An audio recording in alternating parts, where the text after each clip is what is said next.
Hi అండి. నమస్తే. Welcome back to our channel. నేను మీ కృష్ణ. ఈరోజు వీడియోలో సగ్గుబియ్యంతో ఇడ్లీలు వేసి చూపిస్తున్నాను. సగ్గుబియ్యంతో ఎప్పుడూ ఒకటే కాకుండా కొంచెం డిఫరెంట్‌గా ఇలా హెల్తీ బ్రేక్‌ఫాస్ట్ ఇడ్లీలు వేసి చూడండి. చాలా వస్తాయి. మిక్సీలోనే వేయొచ్చండి. గ్రైండర్‌తో పని లేదు. మిక్సీ పిండి కదా గట్టొస్తదనుకోవచ్చు. అలాంటిది ఏముండదు. ఈ వీడియో మొత్తం చూసాక మీకే అర్థమవుతది. పైకి పూరిలా పొంగి ఫ్లఫీగా చాలా సాఫ్ట్‌గా వస్తాయి ఇడ్లీలన్నీ. ఈ సగ్గుబియ్యంతో ఇడ్లీలు ఎలా వేయాలో ఒకసారి చూద్దాం రండి. ఇప్పుడు ఇడ్లీలు వేసుకోవడానికి ముందుగా పప్పు నానబెట్టుకోవాలి. ఇలాంటి ఒక బౌల్ తీసుకొని మీ దగ్గర మెజరింగ్ కప్ ఉంటే కప్పు తీసుకోండి. లేదు అంటే గ్లాస్‌తో అయినా కొలిచి వేసుకోవచ్చు. ఒక కప్పు వరకు మినపగుళ్ళు వేసుకోండి. మీ దగ్గర పొట్టుపప్పు ఉంటే పొట్టుపప్పుతో కూడా చేసుకోవచ్చు. ఇంకా టేస్టీగా ఉంటాయి.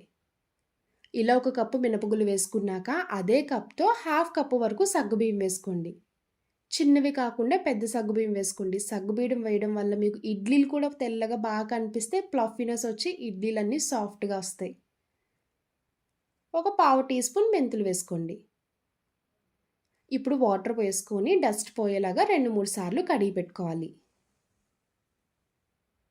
ఇలా వాష్ చేసుకున్న పప్పు సగ్గుబియ్యంలో ఇప్పుడు వాటర్ వేసుకోండి.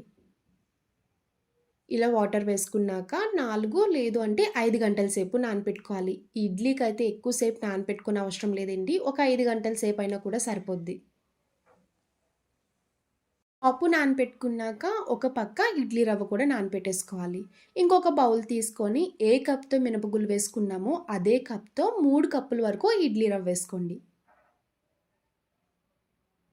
ఇలా ఇడ్లీ రవ్వ వేసుకున్నాక వాటర్ వేసుకొని డస్ట్ పోయేలాగా ఒకసారి వాష్ చేసుకోవాలి. ఇప్పుడు ఇడ్లీ రవ్వలో వాటర్ వేసుకొని మినపప్పు, ఇడ్లీ రవ్వ ఒక పక్కన పెట్టేసుకొని 5 గంటల సేపు నాననివ్వాలి. మినపప్పు, సగ్గుబియ్యం నానాక చూడండి. పప్పు, సగ్గుబియ్యం పర్ఫెక్ట్‌గా నానిపోయింది. చూసారు కదా! ఇలా మెత్తపడే వరకు నాననివ్వాలి. 5 గంటలైతే సరిపోతదండి. ఎక్కువ సేపయితే అస్సలు అవసరం లేదు. ఇలా నానపెట్టుకున్నాక వాటర్ తీసుకొని మిక్సీ జార్‌లో వేసుకోండి. ఇప్పుడు పప్పు మిక్సీ చేసుకోవడానికి మిక్సీ జార్ తీసుకొని పప్పు మొత్తం వేసుకోవాలి. కొంచెం ఎక్కువ ఉంటే 2 బ్యాచెస్‌లా వేసుకోండి. ఒకేసారి అయితే త్వరగా మిక్సీ అవ్వదు కదా! కొంచెం కొంచెం వేసుకోవాలి. గ్రైండర్‌తో పని లేదండి. మిక్సీలోనే ఈజీగా వేసేసుకోవచ్చు. ఇలా కొంచెం పప్పు వేసుకున్నాక కొన్ని నీళ్ళు వేసుకోండి. ఇలా వాటర్ వేసుకొని మూత పెట్టి మెత్తగా మన ఇడ్లీ పిండి డైలీ ఎలా మిక్సీ చేసుకుంటామో ఆ విధంగా మిక్సీ చేసుకోవాలి. మిక్సీ చేశాక పిండి చూడండి కన్సిస్టెన్సీ ఈ విధంగా మెత్తగా ఉండాలి. అప్పుడే మనకి ఇడ్లీలన్నీ కూడా సాఫ్ట్‌గా వస్తాయి. చూడండి సగ్గుబియ్యం వేయడం వల్ల మనకి పిండి కూడా వైట్‌గా కనిపిస్తుంది కదా! ఇడ్లీలన్నీ కూడా తెల్లగా వస్తాయి. పిండి మిక్సీ చేసుకున్నాక ఇలా ఒక బౌల్‌లోకి ట్రాన్స్‌ఫర్ చేసుకోవాలి. కన్సిస్టెన్సీ కూడా మీకు వీడియో క్లిప్‌లో చూపిస్తున్నాను కదండీ! ఈ విధంగా ఉంటే సరిపోద్ది. ఎక్కువ కూడా వాటర్ వేసుకోకూడదు. అప్పుడు మనకి ఇడ్లీలన్నీ కూడా పల్చగా వచ్చేస్తాయి. చూడండి ఇలా కొంచెం లైట్ థిక్‌నెస్ ఉంటే సరిపోద్ది. ఎందుకంటే రవ్వ కూడా యాడ్ చేస్తాం కదా! ఇలా పిండి మిక్సీ చేసుకోవాలి. పిండి మొత్తం మిక్సీ చేసుకున్నాక ఇప్పుడు రవ్వ వేసుకోవాలి. పప్పుతోనే సమానంగా మనం రవ్వ కూడా నానబెట్టుకున్నాం కదండీ! రవ్వ గట్టిగా పిండేసుకొని వాటర్ లేకుండా అప్పుడు వేసుకోవాలి. చాలామంది ఇడ్లీలు వేసుకున్నప్పుడు మిక్సీ వేసుకునే ముందే రవ్వ నానబెట్టుకుంటారు. అలా కాకుండా పప్పుతో పాటు నానబెట్టుకోండి ఇడ్లీలన్నీ చాలా వస్తాయి. ఈ విధంగా వేసుకోవాలి రవ్వ. ఇడ్లీ రవ్వ వేసుకున్నాక పిండిలో కలిసేలాగా మొత్తం ఒకసారి బాగా మిక్స్ చేసుకోండి. గరిటతో కాకుండా చేత్తో కలిపితేనే బావుంటది. ఇలా పిండంతటికి రవ్వ కలిసేలా కలుపుకున్నాక ఇప్పుడు ఒక టిప్ చెప్తానండి. ఆల్రెడీ మన ఛానల్‌లో చెప్పాను ఇంతకుముందు. శీతాకాలం కదండీ! దోస పిండి, ఇడ్లీ పిండి పులవడానికి టైం పడతది. అలాంటప్పుడు పచ్చిమిర్చి తొక్కలుంటాయి కదండీ! ఒక 4, 5 వెయ్యండి. పైకి పొంగి చాలా వస్తది. ఈ టిప్ కంపల్సరీ వర్క్ అవుతదండి. ఒకసారి తప్పకుండా ట్రై చేయండి. నేనైతే కంపల్సరీ వేస్తాను శీతాకాలం అయితే. ఇలా పచ్చిమిర్చి తొక్కలు వేసుకున్నాక మూత పెట్టుకొని ఒక 8 గంటల సేపు పక్కన పెట్టుకోవాలి. మీరు నైట్ పెట్టుకునేలా ఉంటే ఓవర్ నైట్ అంతా అలా ఉంచేసేయండి.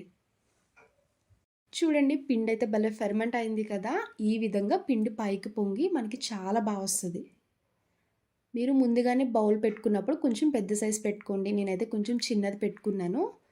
ఈ విధంగా పైకి పొంగిందానికే మనకి ఇడ్లీలన్నీ పర్ఫెక్ట్‌గా వస్తాయి. ఇప్పుడు మూత తీసుకొని వేసిన పచ్చిమిర్చి తొక్కలంతా తీసేసాక ఇప్పుడు ఒకసారి గరిటెతో కలుపుకోవాలి. పిండి అంతటికి కలిసేలాగా ఒకసారి గరిటెతో కలుపుకోండి. నాకైతే బౌల్ సరిపోక వేరే బౌల్‌లోకి షిఫ్ట్ చేసుకుంటున్నాను. ఇలా ఇడ్లీ పిండి కొంచెం సెపరేట్ చేసుకొని, మిగిలిన పిండి ఫ్రిడ్జ్‌లో పెట్టేసుకున్నాక మీరు ఎప్పుడు కావాలనుకుంటే అప్పుడు యూజ్ చేసుకోవచ్చు. ఇప్పుడు ఈ ఇడ్లీ పిండిలో మీ టేస్ట్‌కి తగ్గ సాల్ట్ వేసుకొని కలుపుకోవాలి. ఇడ్లీలు వేసినప్పుడు మాత్రం మనకి ఇడ్లీ పిండి కన్సిస్టెన్సీ ఇలా రిబ్బన్ కన్సిస్టెన్సీ రావాలి. అప్పుడే వస్తాయి. చూసారు కదా! ఈ విధంగా కలుపుకోవాలి. ఇప్పుడు ఇడ్లీలు పెట్టుకోవడానికి ఇడ్లీ ప్లేట్స్ తీసుకొని మీకు నెయ్యి ఫ్లేవర్ కావాలనుకుంటే నెయ్యితో అయినా గ్రీస్ చేసుకోవచ్చు. లేదు అంటే ఇలా ఆయిల్‌తో అయినా గ్రీస్ చేసుకోండి. అప్పుడు మనకి ఇడ్లీలు కూడా పర్ఫెక్ట్ షేప్ వస్తాయి. ఇలా అన్నిట్లికి ఆయిల్ అప్లై చేసుకోవాలి.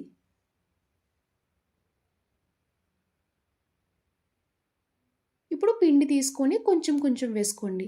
ఎక్కువ వేయకండి. ఎందుకంటే ఆల్రెడీ ఫెర్మెంట్ అయింది కదా! పైకి పొంగుతాయి. సగం వరకు వేసుకుంటే మనకి పర్ఫెక్ట్‌గా వస్తది. ఇలా కొంచెం కొంచెం వేసుకోవాలి. అన్ని ప్లేట్స్ కూడా ఇలానే ఫిల్ చేసుకోండి. ఇప్పుడు స్టవ్ ఆన్ చేసి ఇడ్లీ పాత్ర పెట్టుకొని ఒక గ్లాస్ వరకు వాటర్ వేసుకోవాలి. వాటర్ వేసుకున్నాక ఫిల్ చేసుకున్న ఇడ్లీ ప్లేట్స్ మొత్తం పెట్టేసుకోండి. ఇప్పుడు మూత పెట్టుకొని 5-6 మినిట్స్ వరకు కుక్ చేసుకోవాలి. మీడియం ఫ్లేమ్‌లో పెట్టుకొని అప్పుడు కుక్ చేసుకోండి. ఇప్పుడు ఒకసారి మూత తీసుకొని ఇడ్లీ కుక్ అయిందో లేదో చెక్ చేసుకోవాలి. చూడండి ఇడ్లీ అన్నీ పైకి పొంగాయి కదా! ఇప్పుడు ఒకసారి చెక్ చేసుకోండి. హ్యాండ్‌కైతే నాకు అస్సలు టచ్ అవ్వట్లేదు. ఉడికిపోయాయి. ఇప్పుడు స్టవ్ ఆఫ్ చేసుకొని మూత పెట్టి ఒక 1 మినిట్ పోయాక అప్పుడు ప్లేట్‌లోకి సర్వ్ చేసుకోవాలి. ఇప్పుడు ఇడ్లీ ప్లేట్స్ అన్నీ తీసి బయట పెట్టుకున్నాక కొంచెం చల్లగా అయ్యి అప్పుడు ప్లేట్‌లోకి తీసుకోండి. వేడి మీద తీస్తే మనకి ఇడ్లీ ప్లేట్‌కి ఈ ఇడ్లీలనేది అంటుకుపోతాయి. చూసారు కదా! ఇలా కొంచెం గోరువెచ్చగా ఉన్నప్పుడే తీసేసుకోవాలి. స్పూన్ ఒకసారి తడి చేసుకొని అప్పుడు తీసుకోండి. చూడండి ఇడ్లీలన్నీ మెత్తగా, స్పాంజీగా చాలా వస్తున్నాయి కదా!